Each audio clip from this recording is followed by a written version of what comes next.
Hello and welcome to Buy Africa, the show where we focus on investment opportunities around the continent. I'm Tsepo Modiba and thanks for joining me. Tonight, I'm joined by Ayalanish Tafese, Country Risk Analyst at Rand Merchant Bank, for a look at the year that was with a particular focus on West Africa.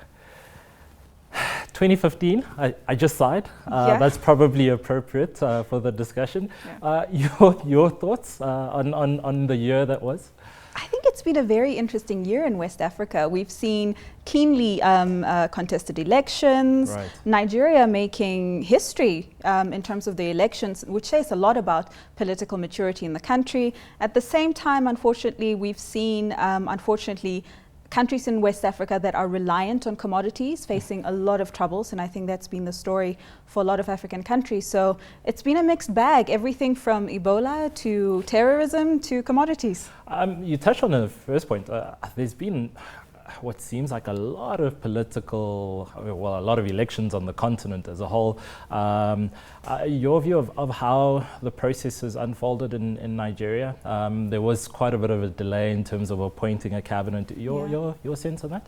So I think when I think back to the beginning of the year when everybody was looking forward to the elections, if you read through a lot of the media that was happening, it was a time when the ruling party, there were fractures within the ruling party, and for the first time we had opposition parties coming together to try and contest these elections. So if you read the papers at the beginning of the year, it was bloodshed is coming, Nigeria is about to fail so much. And I think what happened when the elections happened is they went off relatively peacefully.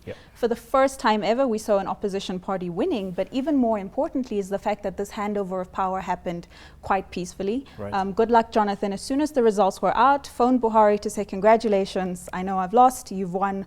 Good luck. So I think that political maturity for Nigeria is very important. So I think, they surprised us, and it did really well for the markets from that sense. That's such an important point. I guess after the fact, you overlook a lot of the sentiment that was there before the elections, and for the most part, they've gone through absolutely smoothly, as you touched on. Absolutely. Now, in terms of what's been the big themes around, you touch on commodity prices. Oil hasn't helped the region at all, has it? No, absolutely not. And I think Nigeria is beginning to feel the pressures of that.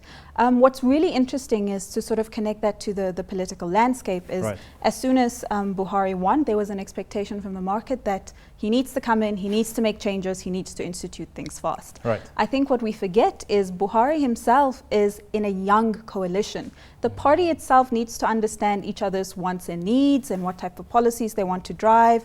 On top of that, these guys are new. So we can't expect decisions to be made really fast. So I think there was a lot of disappointment in how long it took for us to see a cabinet being formed. Right. I think in the short term, we're going to have to give these guys, these new ministers, some time to find their feet. The problems that Nigeria faces is very complex. It's nothing that they can do quickly. Right. Also, whatever policies comes from the ministerial side needs to be coordinated with the central bank's policies. Right. So fiscal and monetary needs to speak to each other. So there's a lot of coordination that needs to happen. And unfortunately, that means that things are going to take time to be done. And unfortunately for Nigeria, this is a time when things need to happen now. Right. So I think the short-term picture, I think investors can expect a lot of uncertainty. We can expect to see a lot of these restrictions placed on currency, on hard currency availability and all of that continuing to happen in the short term until, policymakers are able to find their feet. So I guess first policy makers need to make the decision, and then on top of that, implementation. Yeah. So anybody looking for a dynamic change in Nigeria anytime soon, probably not going to be the case. It's not going to happen as quickly as you want it to. Right. What's really interesting is while the short-term uncertainty is there and there's a short-term nervousness in the country, what's really interesting is long-term, I think investors are still pretty hopeful about the prospects in Nigeria. I think the opportunities are still there, but the concern is how will these short-term volatilities be managed? And I think investors have been let down in that area for quite some time. Right, and with what looks like a likely low oil price for some time, what does that mean in terms of pressure for the new government? So unfortunately, they're coming into a place where basically the money that they were getting in terms of revenue has halved. Right. but that doesn't mean that what they need to spend on has decreased. All right, so it's actually increasing, if anything else. It's actually increasing. I mean, we saw a lot of the states in Nigeria needing a bailout, so the central government needs to bail out the states. At the same time, in order to try and get the economy going, the government might consider spending. But the question is, where's the money going to come from to fund all of this? Right. So a few people have been saying maybe they'll look to tap into the debt markets. Nigeria has very low levels of debt.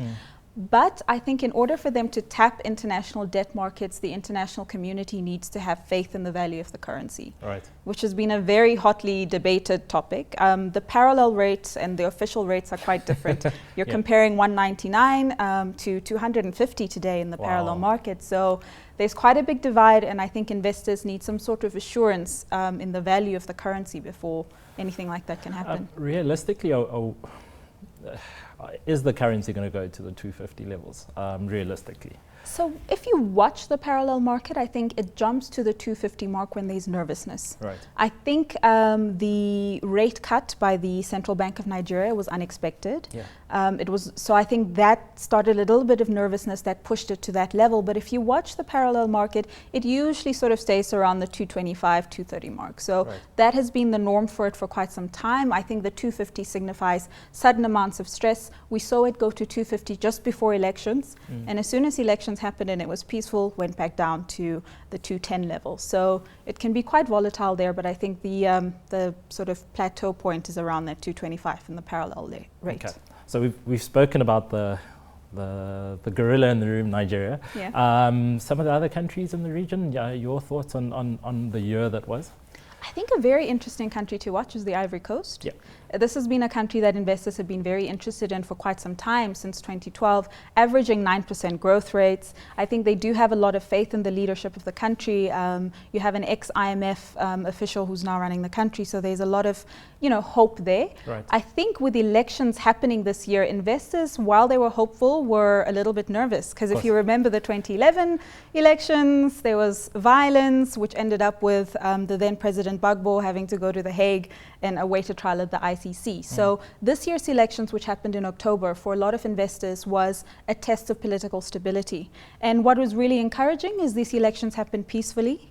And President Ouattara actually won the elections with an overwhelming majority. Over 80% was the amount that he got at the polls. So I think Ivory Coast is definitely one that a lot of investors will be looking to tap into, a lot of infrastructure projects on the go, and there's also a lot of untapped natural resources, gold, even oil maybe.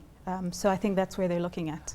I guess the positive with a poll result that strong is that there's certainly political backing to implement policy. Yeah, and I think policy continuity.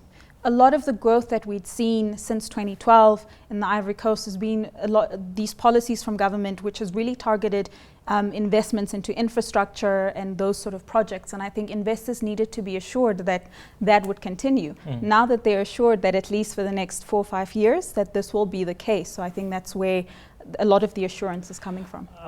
So is it fair to say that, politically speaking anyway, there seems to be a maturity around the region as a whole, or is that really in pockets?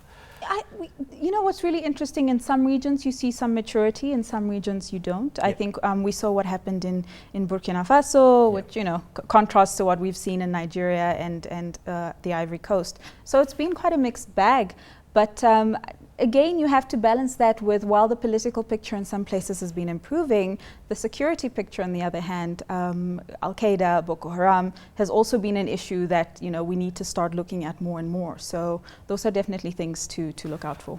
Now, you touch on that. There's been this increase in for lack of a better expression, terrorism around the region.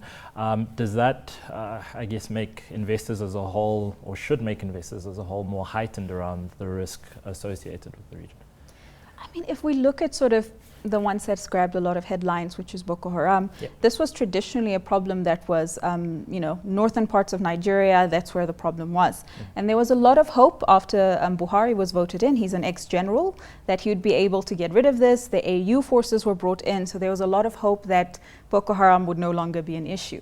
What we have seen is, Whereas Boko Haram in the past used to be able to take big towns, they're no longer able to do that. We're seeing a lot of improvement on that front, but they've switched their tactics. So instead of going for big towns, what they're doing is smaller scale attacks, multiple of them at a time. So over the course of a week, you hear of 4 or 5 different, bombs going off in markets and that sort of thing.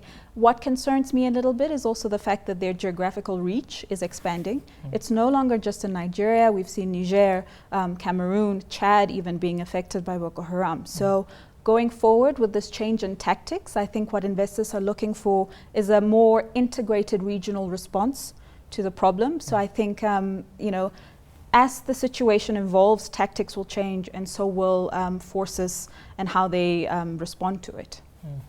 And then beyond Ivory Coast and Nigeria, how has the region done economically in 2015? So it's a very interesting mixed bag of, unfortunately, external conditions have not been great. Right. Besides the commodity prices factor, you also have the issue of the Fed taper that's expected to happen, and we've seen yields doing all sorts of movements all across the board. Yeah. What's really important is to see how quickly authorities and countries are able to respond to this. If you look at when the oil price started dipping towards the latter half of last year, I was in Angola during that time, and Angola is a country that predominantly also depends on oil.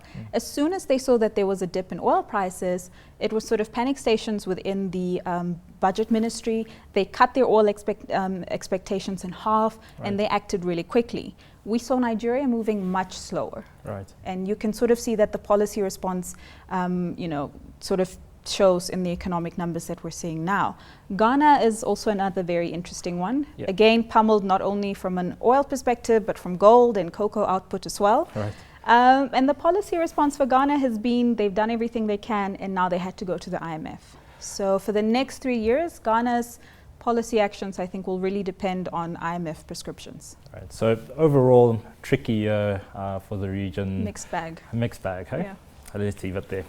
Thanks to my guest, Ayala Nish Tafese, Country Risk Analyst at Rand Merchant Bank. That's all from Buy Africa this week. Remember to follow me on Twitter, that's @Mudiba_Tsapo, and send us your thoughts about the show using the hashtag BuyAfrica. For myself and the team, goodbye.